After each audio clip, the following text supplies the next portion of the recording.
Karno di Bengkulu ini diasingkan oleh penjajah Belanda pada tahun 1938 sampai 1942 sampai masuknya Jepang ya. Dan sebelumnya Bung Karno diasingkan di ND tahun 34 sampai tahun 1938.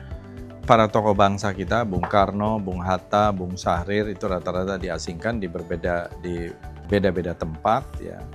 Kalau Bung Karno itu di ND dan di Bengkulu, Bung Hatta itu dari Digul ke Banda Neira, Bung Syahrir juga dari Digul ke Banda Neira, kemudian baru dipindahkan ke Sukabumi. Jadi ini merupakan satu saksi hidup perjuangan para tokoh bangsa kita, pendiri bangsa kita. Dan dalam hal ini kalau Bung Karno juga seorang proklamator yang penting.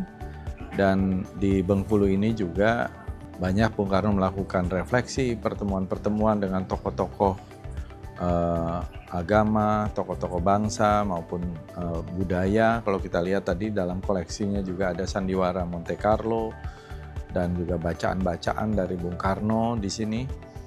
Dan saya kira ini tempat yang bisa, karena ini juga satu periode yang penting, karena disinilah Bung Karno bertemu dengan Ibu Fatmawati yang juga seorang pahlawan nasional, pembuat bendera pusaka kita, bendera merah putih.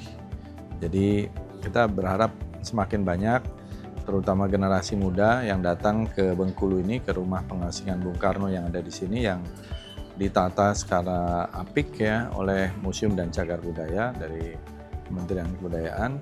Kita harapkan juga makin bisa diaktifasi tempat ini untuk kegiatan-kegiatan budaya gitu ya.